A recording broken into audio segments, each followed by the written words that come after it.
ধন্যবাদ।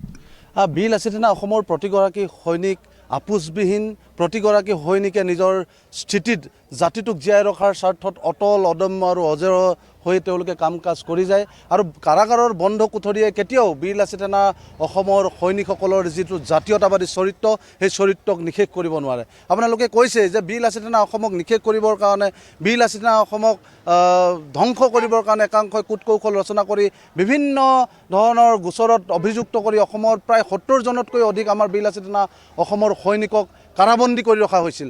ইতিমধ্যে আইনী প্ৰক্ৰিয়াৰে আমি সকলোবোৰ সৈনিকক মুকলি আকাশৰ তললৈ আনিবলৈ সক্ষম হৈছিলোঁ আৰু আজিও তিনিচুকীয়া জেলত আমাৰ বীৰ লাচিত অসমৰ মুখ্য সচিব ৰন্টু পানী ফুকন, মহানগৰ জিলাৰ বিকাশ অসম আৰু চৰাইদেউ জিলাৰ বিপিন বৰা ইতিমধ্যে তেওঁলোক মুকলি আকাশৰ তললৈ অহাৰ সম্পূৰ্ণ আইনী প্ৰক্ৰিয়াৰ কাম কাজ চলি আছে আৰু কিছু সময়ৰ পিছতে মুকলি আকাশৰ তললৈ আহিব।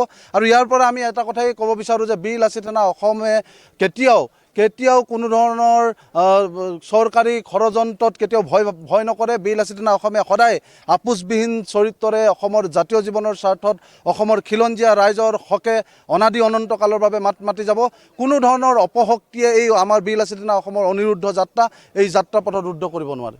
যিসকল আমাৰ ৭০জনতকৈ অধিক আমাৰ সৈনিকক কাৰাৰুদ্ধ কৰি ৰখা হৈছিল আৰু প্ৰায়সমূহ মাত্ৰ ৩জন এতিয়া তিনিচুকীয়া জেলত আমাৰ আবদ্ধ হৈ আছে। তেওঁলোক কিছু সময়ৰ পিছতে মুকলি আকাশৰ তললৈ আহিব। আজি সমগ্ৰ অসমৰ পৰা বীৰ লাচিত সৈনিকসকল আহি কাৰাগাৰৰ সন্মুখত আমি ৰৈ আছোঁ। আমাৰ মুখ্য সচিব আহিব, আমাৰ সৈনিকসকল ওলাই আহিব, তেওঁলোকক আমি অভিনন্দন জনাম। তেওঁলোকৰ লগত কাৰাগাৰত তেওঁলোকৰ যি অভিজ্ঞতা এই অভিজ্ঞতাসমূহ আমি শ্বেয়াৰ কৰিম।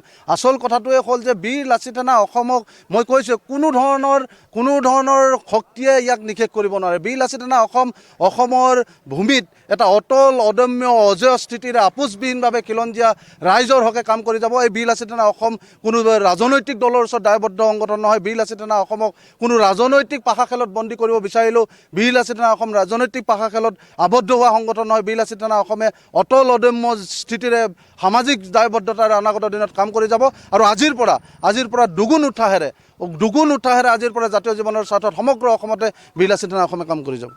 মই জানিব বিচাৰিছোঁ আপোনালোকে জানে যে বীৰ লাচিত অসমৰ এইটো এটা চৰিত্ৰ যে বীৰ লাচিত প্ৰতিগৰাকী সৈনিকে জাতীয় দায়বদ্ধতাৰে পালন কৰি যদি সমাজ জীৱনত সেৱাৰ মনোভাৱেৰে কাম কৰি যদি জেললৈ যাবলগীয়া হৈছে জেললৈ গৈছে আৰু অসমৰ ভূমিত আটাইতকৈ বেছি জেললৈ যোৱা সৈনিক সদস্যৰে ভৰ্তি হৈ থকা সংগঠন এইটো বীৰ লাচিত অসম। আৰু এই বীৰ লাচিত অসমক নিশেষ কৰিবৰ কাৰণে ধ্বংস কৰিবৰ কাৰণে সময়ে সময়ে এনেকুৱা ধৰণৰ ষড়যন্ত্ৰ হয় আৰু সেই ষড়যন্ত্ৰ বীৰ লাচিত অসমৰ সৈনিকসকলে খেলা ৰঙে উফৰাবলৈ সক্ষম হয়।